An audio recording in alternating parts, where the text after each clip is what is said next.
할렐루야, 감사합니다. 하나님 말씀 봉독하겠습니다. 히브리서 11장 20절에서 22절 말씀.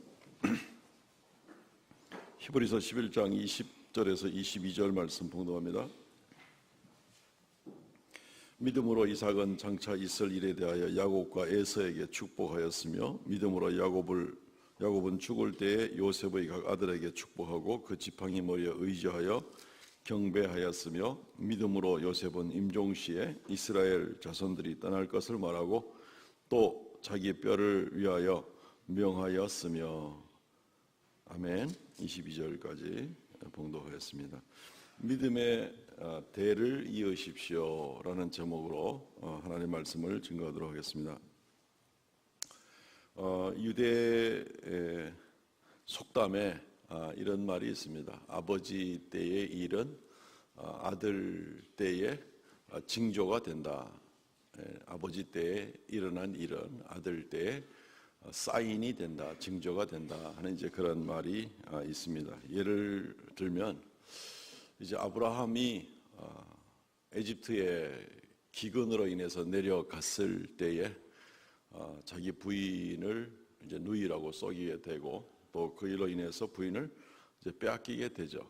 굉장히 아브라함의 부인으로서는 수치를 당할 수밖에 없는 그런 입장인데, 결국은 하나님의 간섭으로 사라는 무사히 아브라함에게로 돌아올 수가 있게 되었고, 그때 많은 재물과 노비들을 같이 보낸 그런 일들이 있습니다. 이게 아브라함 때 일어난 일입니다. 이 일은 장차 몇백 년 후에 이스라엘 백성들에게 어떻게 일어나게 되었는가 하면은, 이스라엘 백성들이 에집트의 야곱의 12아들과 내려갔다가 큰 민족을 이루게 되었을 때에 바로 임금이 이스라엘 백성들을 괴롭힙니다. 굉장히 힘들게 만듭니다. 아이들이, 특별히 아들이 나오면 죽이라고 말합니다. 그래서 이스라엘의 여인들이 이제 굉장히 큰 고통에 빠질 수밖에 없죠. 물론 뭐 아버지도 다 고통이겠지만 어쨌든 이루 말할 수 없는 그 눈물이 넘치게 됩니다. 그러다가 이스라엘 백성이 출애굽하게 될 때에 이스라엘의 백성들은 애굽 백성들한테 많은 재물을 요구하게 되고, 그리고 그것을 받아가지고 출애굽하는 그런 모습이 있습니다. 아브라함 때 일어났던 일이 크게 파장이 튀어서 몇백 년 후에 자손들에게 일어나는, 요즘 말로 하면은 뭐 데자뷰 비슷한 이런 현상이라 할 수 있겠지만, 어쨌든 그런 속담이 있습니다. 아버지 때의 일은 아들 때에 사인이 된다라는 이제 그런 말입니다. 분명한 영향력이 있다는 말이겠죠. 아버지 때의 일은 자녀들에게 분명한 영향력을 미친다라는 이제 그런 의미가 되는 것입니다. 성경에는 한 사람에 대한 축복과 저주를 이야기하게 될 때에 그냥 그 사람 개별적으로 띄어서 이야기를 하지 않고 아버지 때의 일들과 연관을 시키는 것을 보게 됩니다. 출애굽기 20장 5절 6절 말씀을 보게 되면 뒷부분에 보면 5절 뒤 하반절에 나를 미워하는 자의 죄를 갚되 아버지로부터 아들에게 3, 4대에 이르게 하거니와 나를 사랑하고 내 계명을 지키는 자에게는 1000대까지 은혜를 베푸느니라. 아버지에게서 아들에게로 3, 4대 또는 아버지에게서 자녀 1000대까지 내려가는 저주와 축복의 모습을 이야기를 하고 있는 것입니다. 어떻게 그런 과정들이 일어나는가, 이런 것들은 또 우리가 다른 시간에 하나님 말씀을 또 배우는 가운데에 우리가 살펴보기로 하고, 적어도 분명한 것은 아버지 때의 믿음이 자녀들에게 영향을 미친다는 겁니다. 그래서 기왕이면은 좋은 영향이 미쳐서 자녀들에게 축복의 고리로 연결되고 이러면 참 좋겠죠. 축복의 세대, 또 그 다음에 더 큰 축복의 세대가 되면은 더 좋겠죠. 그래서 믿음의 대를 이으십시오 하는 것이 오늘 본문을 통해서 우리가 살펴볼 그럴 부분이 되는 것입니다. 세 명의 족장 이야기가 오늘 나옵니다. 이삭과 야곱과 요셉에 관한 이야기가 나옵니다. 이들이 다 믿음의 사람들이었습니다. 이들은 자기 후손들에게 어떤 믿음의 선한 영향력을 끼쳤는가? 좀 더 구체적으로 이들은 어떤 믿음의 삶을 살았기에 결국 이들의 후손들이 큰 민족을 이루고 하나님의 택한 백성이 되어서 귀한 사명을 감당하는 복된 민족이 되었는가. 이스라엘의 이 아버지들이라고 말하는 바로 이 사람들은 도대체 어떤 사람들인가 하는 것들을 우리가 오늘 살펴보게 됩니다. 먼저 이삭의 믿음부터 먼저 살펴보겠습니다. 이삭의 믿음은 순종하는 믿음입니다. 이삭에 대해서 성경은 그렇게 많은 이야기를 기록하고 있지는 않습니다. 이삭은 좀 평범하고 그리고 또 좀 비교적 안정된 그런 가정 생활을 누렸던 그런 사람입니다. 이삭은 보통 사람입니다. 이삭 때에도 가뭄이 들어서 다른 나라에 갔다가 자기 아내를 누이라고 속인 적도 있고 마음이 이제 약한 겁니다. 그리고 이삭도 또 두 아들이 있었는데 야곱과 에서 중에서 큰 아들 에서를 더 편애하고 하는 이제 그런 모습을 보게 됩니다. 하나님께서는 창세기 25장 23절 말씀에 여호와께서 그에게 이르되 두 국민이 내 태중에 있구나. 두 민족이 복중에서 나누이리라. 이 족속이 저 족속보다 강하겠고 큰 자가 어린 자를 섬기리라. 이삭의 부인인 리브가의 몸에 쌍둥이가 생겼을 때에 하나님께서 리브가에게 곧 이삭에게도 마찬가지겠죠. 이런 예언의 말씀을 줍니다. 쌍둥이가 있는데 그 중에 동생이 더 큰 자가 되겠다. 하나님의 예언의 말씀이죠. 이제 그런데도 불구하고 이삭은 인간적인 생각이 좀 앞서는 사람이기도 했습니다. 왜냐하면 첫째인 에서를 더 복을 주고 싶었던 거죠. 그래서 편애를 하고 나가는 하나님의 뜻하고 좀 어긋나는 것 같아도 자기 생각을 좀 더 우선으로 내세우고 싶어하는 이제 그런 요소가 있는 그냥 보통 사람이었다라고 우리가 이렇게 생각을 해볼 수가 있습니다. 누구나도 그럴 수가 있지 않겠습니까? 그죠? 그렇지만 이삭이 평생에 자기 자손들에게 잊지 않고 들려주었을 이야기가 있습니다. 그것은 자기가 어릴 때, 청년의 때에 순종하여 하나님에게 자신을 드릴 수가 있었던 그 일을 이야기했을 겁니다. 그때 이삭이 만약에, 그러니까 창세기 22장 사건에 아브라함이 이삭을 모리아 산으로 데려가서 번제로 드리려고 하는 그 사건인데, 그때 이삭이 만약에 죽었더라면 그 자손들은 더 이상 생겨나지도 않았을 거니까 이 이야기야말로 이삭의 평생에 두고 반복적으로 자녀들에게 전해질 바로 그럴 이야기가 되는 겁니다. 그게 바로 이삭의 신앙의 대표적인 특징입니다. 보통 사람, 마음도 약한 사람, 인간적인 욕심도 없잖아 있는 사람이긴 하지만 그에게 아주 분명한 믿음의 색깔은 순종하는 믿음이었다.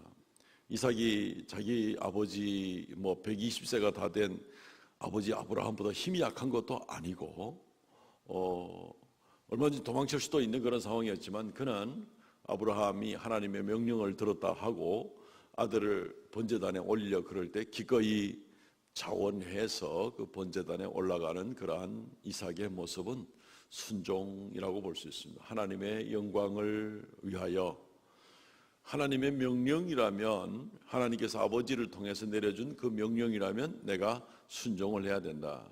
내가 더 힘이 세고 발도 빨라서 도망도 갈 수 있지만 내가 순종을 해야 된다. 이것이 바로 이삭의 믿음의 가장 대표적인 그런 모습인 것을 보게 되는 겁니다. 그러다가 하나님께서 한 순념소를 준비해서 이삭을 살려주고 대신 순념소를 제사 지내게 한 그 일, 그 순종으로 말미암아 예수 그리스도의 십자가 사건을 미리 모형적으로 이루어주는 바로 이제 이런 모습을 보게 되는 겁니다.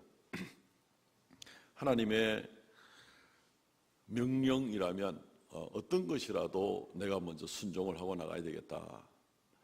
오로지 하나님의 뜻이 드러나는 것이라면, 하나님이 원하는 것이 드러나는 것이라면, 하나님이 더 드러나는 모습이라면 나는 기꺼이 순종하겠다. 이것이 바로 이삭의 믿음의 놀라운 겁니다. 인격적으로 부족할 수도 있어요. 여러 편향적인 것이 있을 수도 있어요. 사람으로서 보통 사람 부족한 점이 있을 수도 있어요.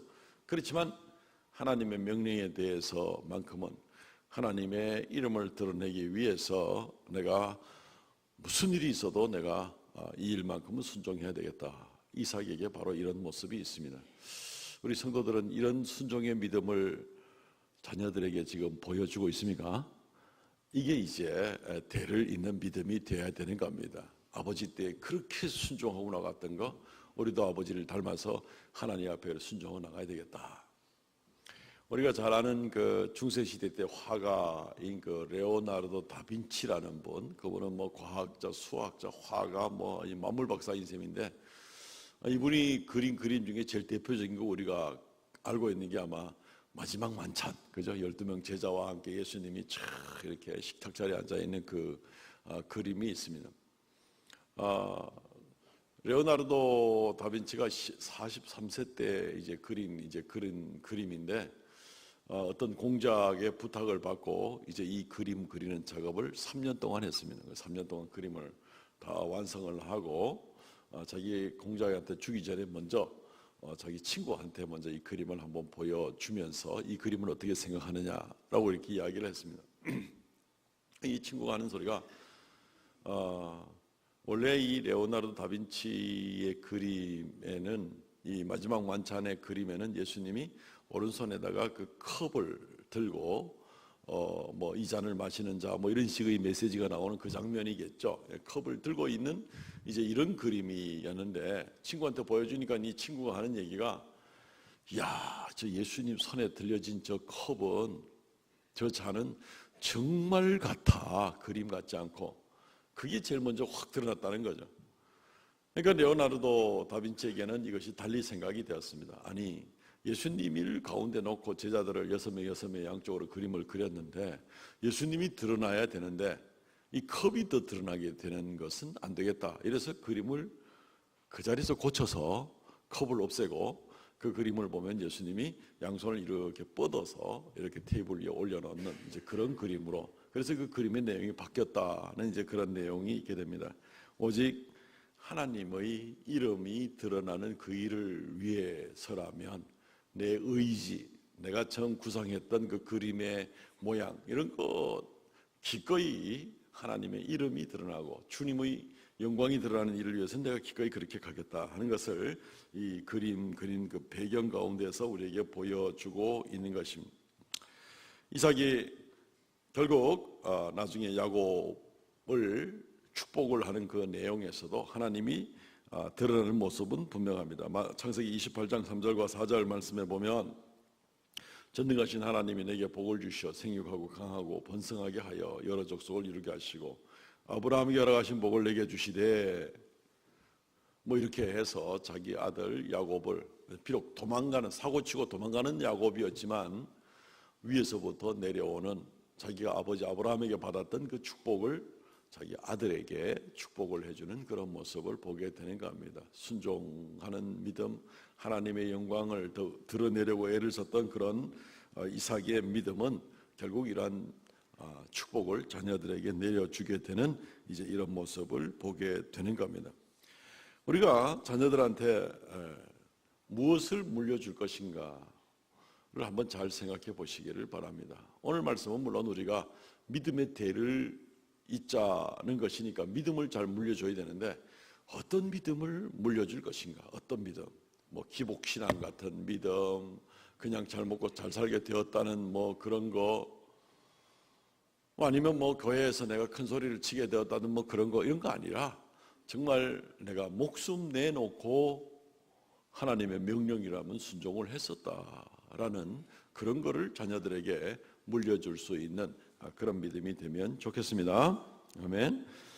오늘 두 번째 21절 말씀에 나오는 대로 야곱의 믿음에 대해서 이야기를 하고 있습니다. 야곱에 대한 이야기도 창세기에 보면 아주 길게 아주 나와 있는 그런 모습을 보게 됩니다. 야곱은 뭐 보통 사람이다 못해서 조금 욕심 많은 사람, 좀 안 좋은 사람으로 시작을 하게 되는 것이 사실입니다. 야곱이 태어날 때부터 자기 형의 발꿈치 잡고 태어나는, 뭐 세상에 그런 애가 어디 있나 싶을지 모르지만 어쨌든 그렇게 태어났습니다. 그 발꿈치라는 말이 이 에케브라는 말인데, 그 말에서 야콥이라는 말이 나오게 되었습니다. 발꿈치 잡았다는 그런 뜻이 되는 거죠.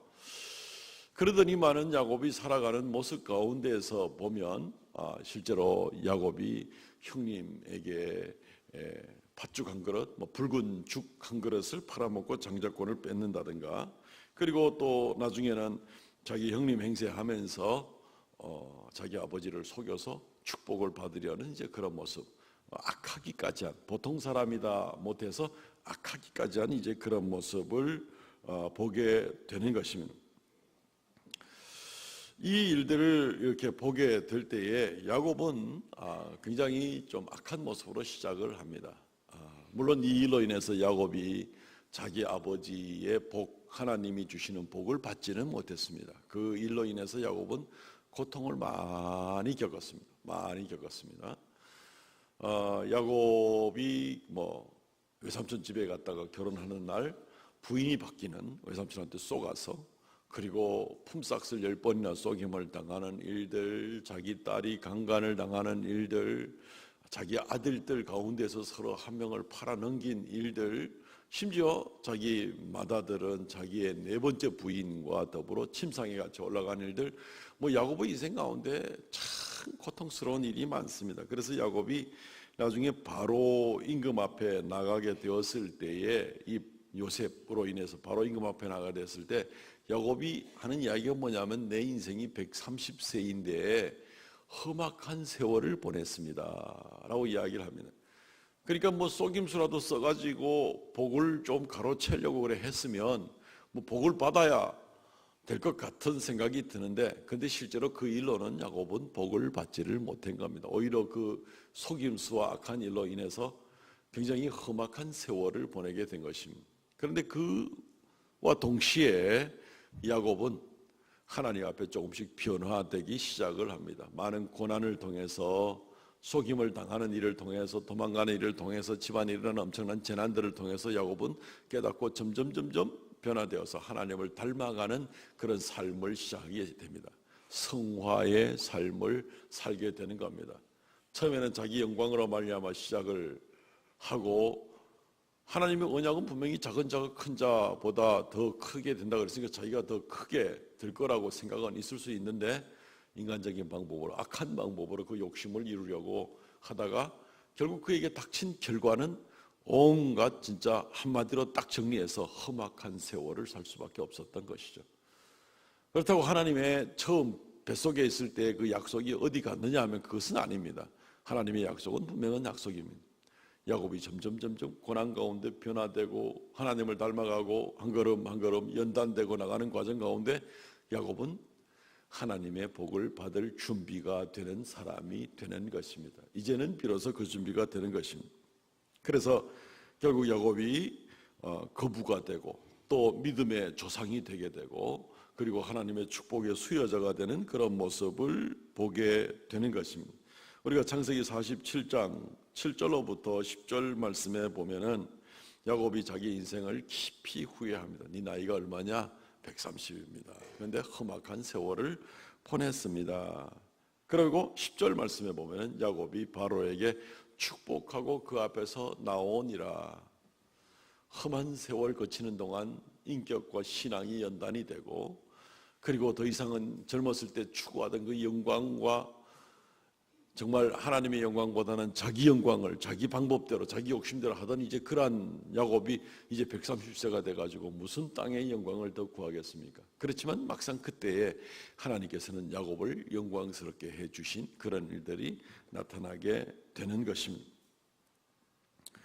야곱은 결국 이 일들로 인해서 하나님 앞에 귀하게 인정받는 바로 이제 그런 모습을 보게 되고, 그리고 나서 창세기 47장 30절 말씀에 가보게 되면 야곱은 이제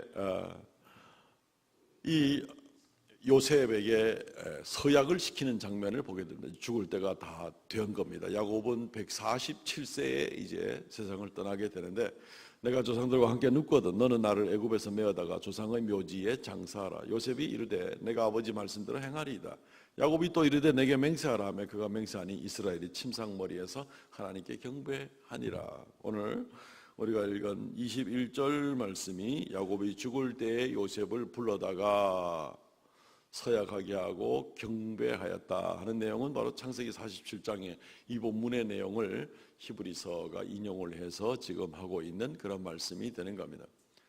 마지막 때에 야곱이 정말 젊은 때에 많은 방황과 탐욕 가운데 살았지만 그 일로 인해서 고난받고 연단받고 결국은 선지자같이 바로 임금을 축복하고 그리고 나서 정말 마지막 중에 마지막 시간을 맞이하게 되었을 때 야곱은 지금 뭐라고 얘기하고 있습니까? 험악한 세월 살았지만 이제 좀 먹고 살만하게 되었잖아요. 자기 아들 요셉이 에집트의 총리 대신이 됐으니까 그 그늘에 굉장히 먹고 살만하고 편안하게 살 수가 있는 입장이 되었잖아요. 그때 야곱은 오히려 뭐라고 이야기합니까? 내가 죽거든 나를 여기 장사 지내지 말고 내 아버지와 내 할아버지가 장사된 가나안 땅으로 내 장지가 이미 정해졌으니까 나를 그곳에다가 매장하도록 하라. 이 땅에서의 어떤 이 애굽에서 누릴 수 있는 평안함과 영광이 더 이상은 야곱에게 아무런 의미가 없고 야곱은 이제 하나님의 약속을 성취하고 하나님의 은혜를 더 사모하는 그 길을 추구했던 것을 보게 되는 것입니다. 이것이 야곱을 위대하게 만들었습니다. 보통 사람이다 못해 악하기까지 한 그런 야곱. 그러나 그가 결국 젊었을 때 자기 영광을 구할 때는 오히려 고난이 많이 따라오는 모습이었는데 그가 막상 영광을 얻을 때가 되었는데 이것을 내려두고 오히려 하나님의 언약을 이 백성이 되기를 더 원하여서 나갔던 그런 야곱에게 오히려 하나님은 야곱을 귀한 믿음의 조상으로 만들어준 야곱의 신앙, 야곱의 믿음은 한마디로 말해서 성장하는 믿음입니다. 자기 영광을 구하는 믿음에서 시작을 해서 하나님의 영광을 구하는 믿음으로 바뀌어진 그런 믿음이라고 볼 수가 있습니다. 이 믿음을 자녀들에게 우리가 전해야 된다는 것입니다. 집에서 우리가 자녀들과 대화를 나눌 때에 정말 내 영광보다도 하나님의 영광을 더 구하는 삶 가운데도 보여주는 그런 모습이 우리 성도들에게 있어지기를 바랍니다. 아멘. 그러면 하나님이 그 부모, 그 자녀, 그 다음 대를 이어서 하나님께서 귀하게 사용하실 겁니다.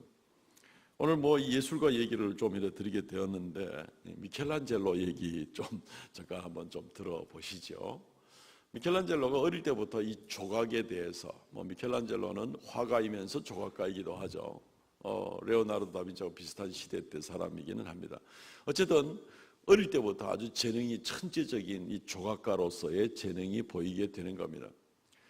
그런데 이제 미켈란젤로가 그냥 혼자 미켈란젤로가 된 것이 아니라 이 사람에게 그 스승이 한 사람이 있었습니다. 보톨도라는 선생님이 있었습니다. 당시 세계적인 조각가입니다. 그래서 미켈란젤로가 14살 때에 이 선생님을 찾아가서 선생님의 문화생이 되고 싶습니다.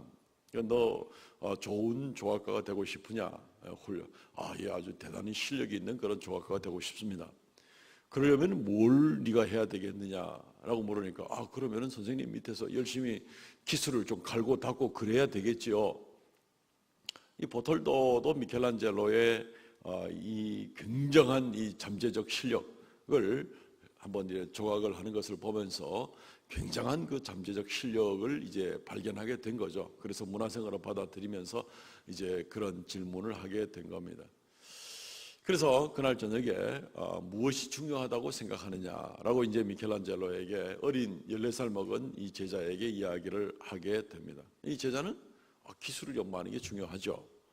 그날 저녁에 데리고 나갑니다. 그래서 데리고 나서 어느 술집 앞으로 데려갑니다. 술집 앞으로 데려갔는데 그 술집 앞에 멋진 조각상이 있습니다. 네 눈에 뭐가 보이느냐? 이 술집이 있는데 이 앞에 멋진 조각상이 있네요. 라고 이렇게 이야기를 하는 거죠. 예.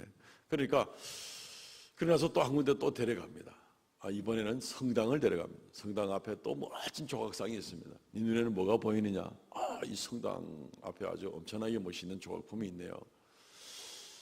그래서 이제 이 보톨도가 이제 이 미켈란젤로에게 그런 얘기를 하게 됩니다. 그래, 똑같은 재능을 가지고 한 사람은 술집 앞에 세워놓는 그런 조각을 만들고 다른 사람은 이 성당 앞에 멋진 조각을 만들어서 귀한 일에 쓰임을 받고 있지 않느냐. 그래서 네가 어떤 기술을 어떻게 연마하느냐 보다도 네가 무엇을 위해서 지금 이 훌륭한 조각가가 되려고 하느냐 하는 것을 먼저 세우는 것이 중요하다. 그래, 너는 무엇을 위해서 조각가가 되기를 원하느냐? 뭐 당시 분위기가 다 종교적인 분위기도 하겠지만 미켈란젤로가 3번을 반복합니다. 하나님을 위하여, 하나님을 위하여, 하나님을 위하여 내가 이 일을 하겠습니다. 그래서 결국은 미켈란젤로가 아주 훌륭한 하나님 앞에 아주 인정받은 그런 귀한 조각가 된 것을 우리는 잘 알고 있습니다. 그렇습니다. 야곱의 인생을 한번 우리가 견주어 보면서 무엇을 위한 그러한 믿음을 지금 가지고 나가고 있느냐, 정말 하나님의 영광을 위한 것이냐, 아니면 자기 영광을 위한 것이냐, 이것이 분명하게 드러나면 그러면 이제 하나님 앞에 이제 귀하게 인정받는 그런 믿음이 될 수 있다는 겁니다. 이 믿음을 자녀들이 보게 하시기를 바랍니다. 아멘. 이거 부모들 믿음에서 이거 보여줘야 돼요. 그래서 이 대가, 믿음의 대가 이어져야 되는 겁니다. 부모가 사는 것은 그냥 오로지 돈과 자기 욕심을 위해서 살아가면서 그래도 교회는 나가야지 이럴 때 물려줄 만한 아름다운 믿음이 아무것도 없다는 것입니다. 자, 요셉의 믿음을 한번 보죠. 오늘 22절 말씀에 나오는 요셉의 모습. 요셉은 우리가 잘 아는 대로 꿈꾸는 사람입니다. 요셉도 물론 고난을 많이 당했죠. 자기 형들의 볕단들이 자기한테 절하더라 이러니까 이제 형들이 미워하게 되고 요셉을 팔아먹게 되고, 그때부터 요셉은 이제 고난의 길로 들어서는 것을 우리가 잘 알고 있습니다. 근데 요셉의 믿음은 한마디로 말해서 어떻게 정리를 해볼 수 있는가 하면, 요셉의 이야기도 창세기에 많이 기록되었지만 한마디로 정리를 하면 하나님의 섭리를 인정하는 그런 믿음이었다는 겁니다. 하나님의 섭리. 요셉은 굉장히 억울한 일을 많이 당합니다. 형들한테 팔려 넘어간 것도 억울하고, 세상에 그런 일이 어디 있어요. 형들이 동생을 팔아넘겨서 노예로 파는 게 세상에 어디 있습니까? 그죠? 억울하죠.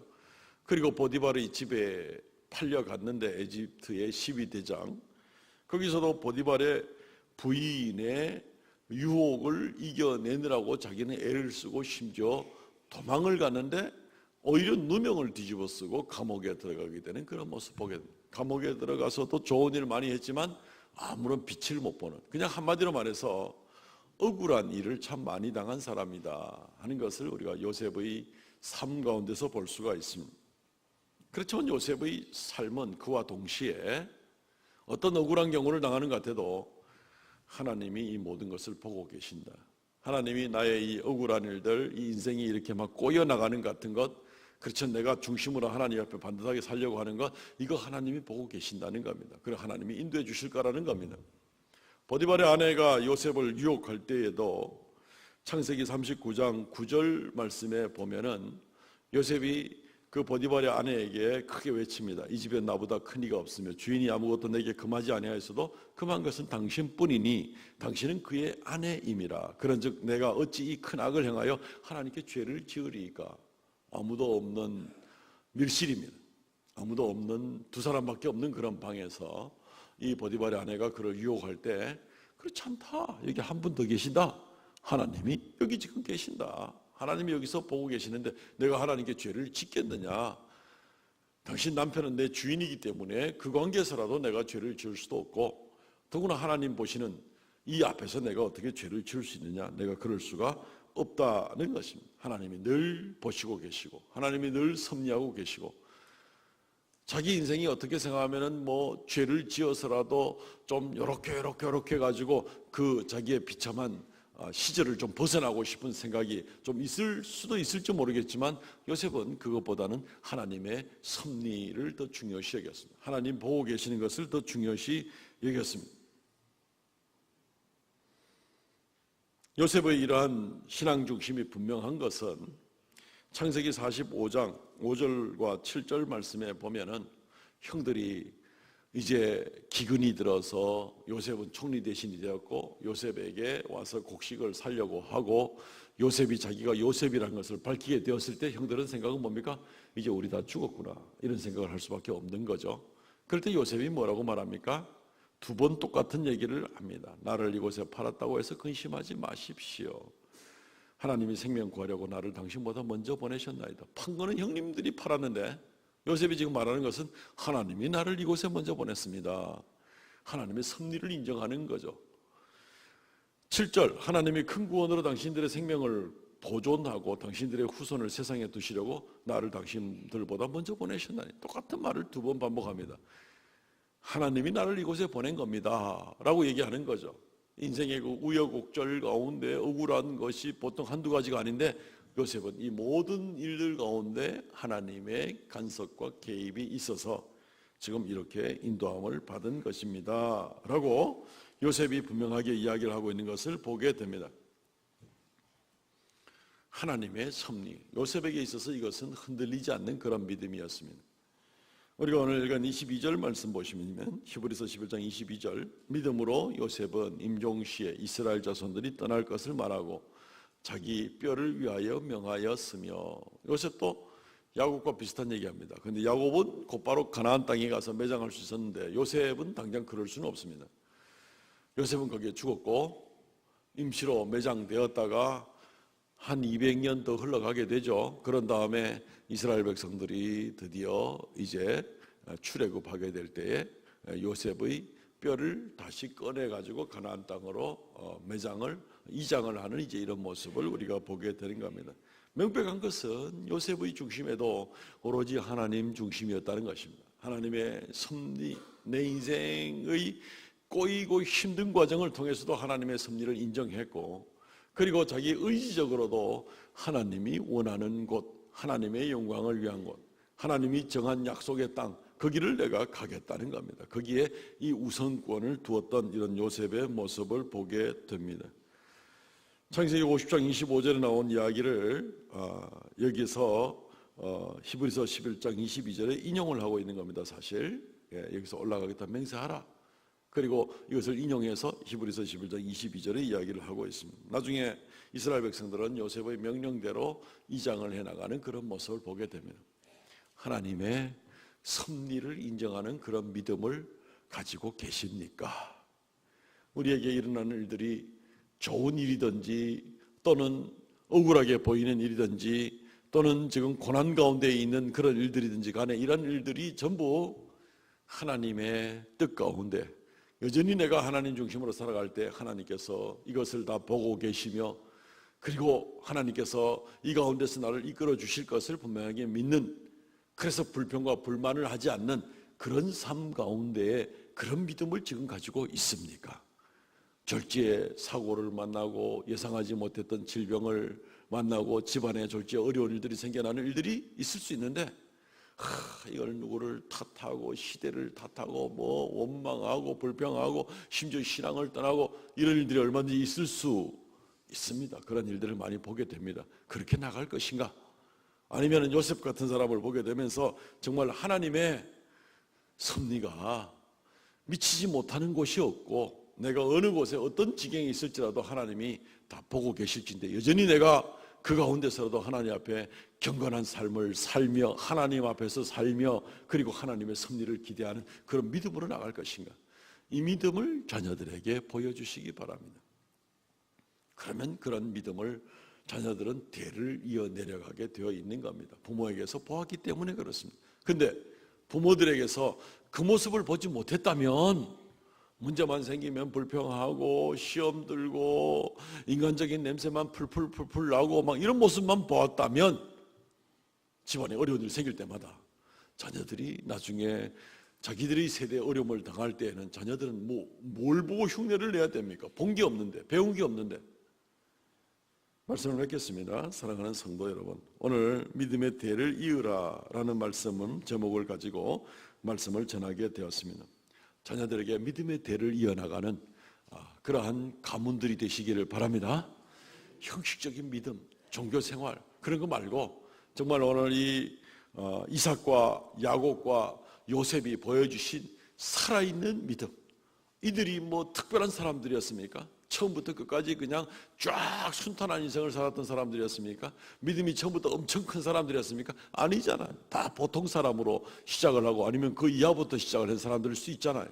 그럼에도 불구하고 이들이 하나님 앞에 귀하게 인정을 받았던 것은 그 인생 가운데 믿음의 연단을 받고 결국 하나님 앞에 인정받는 그런 순종의 믿음, 하나님의 영광을 더 구하는 믿음, 그리고 하나님의 섭리를 인정하는 믿음, 이러한 삶을 어떤 면에서는 자기의 전 인생을 통해서 그 한 문장 이루어내고 자녀들한테 드러낼 만한 그런 인생 산 거 아니겠습니까? 어떤 문장을 이뤄내고 싶습니까? 셋 중에.